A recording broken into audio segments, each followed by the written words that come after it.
Hello viewers, Super GT here. Now this car you can see right on the screen right now is the Meyers Manx. Now it's a dune buggy, not quite sure what it's doing in this game, but it does give us a fantastic opportunity for something a bit different. We're going to give it a go. We've got a tune, well this tune, my god, it's got some power, but it doesn't really like to turn, which obviously isn't a good thing. So we are first off at Hockenheim.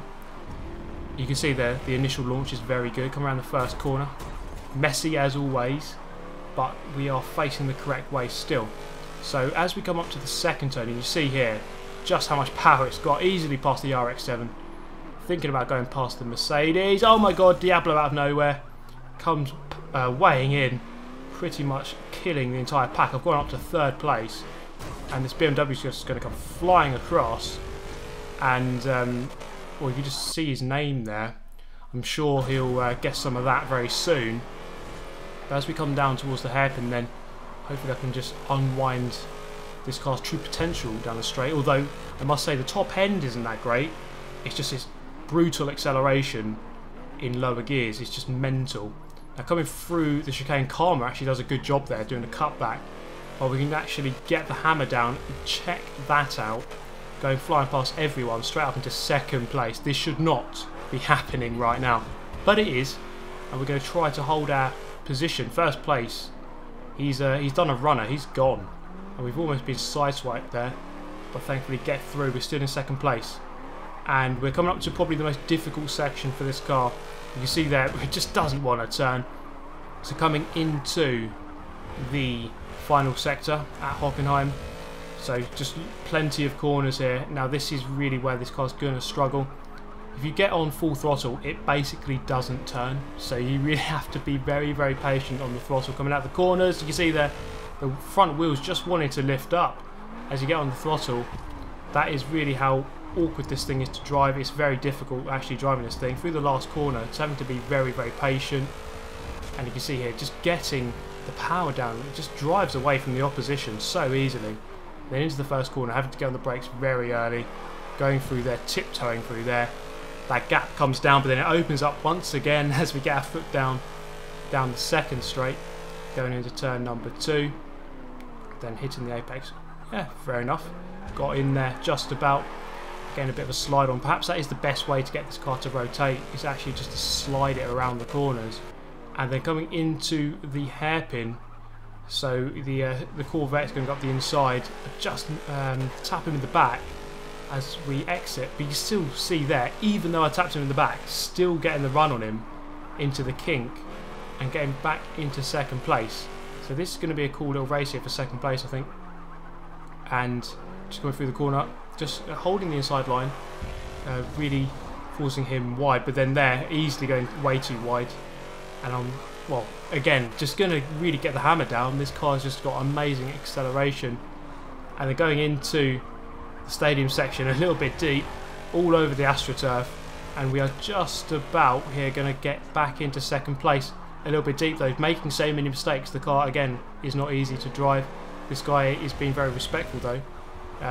Not really forcing the error too, forcing me too much off the track. So some actual good respectful racers do exist, and this guy I'm racing here seems to be one of them. Let's go through the final turn, just rejoining the track. That guy's probably scared that I was going to come flying across there.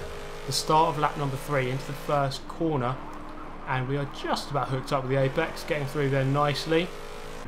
Then later on in the lap, so this is pretty much the end of the race, you see the leader is just in front of us there, so we've almost caught up with the leader, and perhaps one more lap it might have been a race win. But coming around the final turn, it's going to be a second place.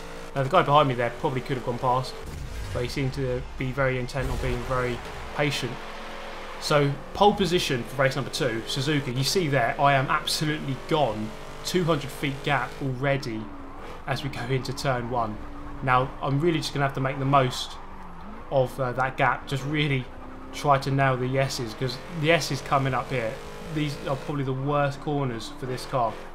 And Suzuka, if I'm honest, is not the best. Yeah, it's just overall not the best car for this. Sorry, it's not the best track for this car. the kind of tracks you want are just point and squirt tracks, something like VIR or Nervo Green Grand Prix, something where you just go around a very short corner and then just get the hammer down lots of times. This track's very different. It's got lots of long corners, for example this one, and that is really hurting my chances. The Camaro here is going to try and get past, and he does around the outside into Degner 1. It's a solid move, and there aren't enough little straights here for me to really make an impression on this race. So Honda NSX behind us, going to try to keep him at bay. As we go into the hairpin, I'm all over the place, almost onto the grass, keeping a nice tight line. Now can we get the run here? We do have to run the chicane just coming up. I got up the inside, and the Camaro perhaps just saw me last second, or just completely forgot that the chicane was there, and he just goes flying into the wall. So somehow I still find myself in first place, and we are 2/3 of the way round lap 1 of 2. So you never know, there is a chance here of a victory. It's coming through Spoon Curve again, a very long, very long corner. Have to be very patient through here. The car not very suited to that at all, running wide on the exit, but we are going to pull away. You see they're going down the straight towards 130R. Again, another corner where this car is going to struggle to the max, or to the Manx, if you see what I did there. And through there we are going, just over the curb. Oh my god, not handling the curbs very well at all. And I completely forget my braking point for this corner. I brake way too early, then off again, then way too late. So the Honda NSX is going to go through into the lead, and I've surrendered a good position there. So just sliding through onto the main straight. Now this is towards the end of lap number 2. The leader in the NSX, he's dropped us both. He's well and truly gone. But we do have a shot of second place here up against the Camaro. We do have track position right now, but that isn't going to count for too much with a couple more corners remaining. So going to hook up the apex nicely, just try and be as patient as possible. We touched the curb though. Oh my god, the car did not want to go over that very easily, which is a surprise because this is a sand dune buggy and it ought to go over you know, bumps and dunes quite easily. So you'd think the curb abilities would be fairly good, but it doesn't seem to be that way. But we're going to cross the line, finish second again, so not a bad result. So the Meyers Manx definitely has some potential. We're going to have a quick look at this Sonoma race off the line. Now in second place at the end of lap number 1, don't do this. Yeah, I kind of forgot that the cars don't ghost out when they're just stuck there on the start line. So don't do that. Don't push it too close because they are actually not ghosted. I kind of forgot that. But we're going to move to the final race of the video. This is Nervo Green Gp. Now I'm going to take the most unorthodox line from my grid slot to the first corner, sideways on the grass. Yeah, so all over the place going towards turn 1. Plenty of chaos, and somehow I just about managed to get through it, and there it is. Pretty much everyone facing the incorrect way on turn 1, but we are through in third place. Now that is, it's make or break really. If you get involved in the incidents around turn 1, it really hurts your chances of having any success in the race. But thankfully this time I'm not one of those unlucky people. Now through past the skyline there on the exit of turn number 4. Now this is, as I just mentioned, the kind of track I need. It's a point and squirt track in many regards, so you just have a, I suppose they are long corners, but then you do have these you have plenty of long straights like this, or medium length straights, so you can really get the hammer down from sort of lowish gears, so like gear 1 or gear 2. So coming out of the hairpin at the bottom here, so again another little straight here before the Schumacher S, so you can really unwind that engine, really catch up. You see actually gaining quite a lot on the guy ahead as we come up the hill through the Schumacher S, struggling but not too bad, could be worse. So the gap opening up behind, and we have a chance of first place, or we'll see anyway, because the guy ahead, I think his tune isn't quite for speed. I've gone all out on speed. This car is just, it's 100% speed, like zero handling.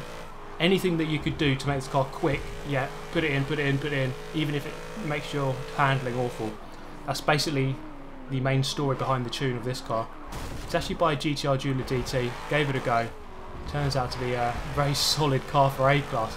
So yeah, this is A-Class in case you're wondering. And then into the final turn. So still within visible distance of first place. You can see he's just up ahead there. Coming down the main straight. So we've got about 300 feet to the leader. Although quite a big gap actually now to third place. So we can kind of forget about third and look at trying to get past this guy for the lead. And it could happen because you see there I'm gaining. I'm actually gaining on him. Now this car, it really... It's a strange one. It's not one I'd expect to see in a motorsport game, but then again they have carried over pretty much all of the Horizon cars, Forza Horizon 3 cars, have been carried over to Forza Motorsport 7. So you do have quite a lot of these off-road cars. And I suppose it's a cool thing that you can give them a go and see how they perform. And you know, sometimes you just hit the nail on the head, and sometimes they do just perform amazingly. I always remember the Jeep in Forza 6 was just a bit of a beast. Sometimes it was actually overpowered. It was really that good. But it's a bit nip and tuck at the moment. I am very close to him, but not within striking distance of going for an overtaking move. We'll see how that develops coming up this straight, coming out of the hairpin towards the Schumacher S again. Now really getting the hammer down. You see there, reeling in a good 50 to 100 feet. Not 50, 100, obviously I would be completed the race by now. Now into the next hairpin, putting him under pressure, looking up the inside, just making him aware that I'm in his mirrors. And they're coming around the second part of this chicane. Now he's just going to drive wide. It's just a critical error. And he's driven onto the gravel. I'm going to take the lead. And it's going to be a first place unless I totally mess up the chicane. So... coming into the chicane then, looking for our braking point. It's over there somewhere. It's very hard to see actually with the rain. And through we go. Handling the bumps actually okay this time. Not too bad. And it's going to be a first place. Now this is where I'm going to leave you guys. I thank you very much for watching as always. Do suggest more of these weird and wacky cars for me to drive. Subscribe if you're new and like to see more. Hit the like button. I shall see you next time. Thank you very much for watching.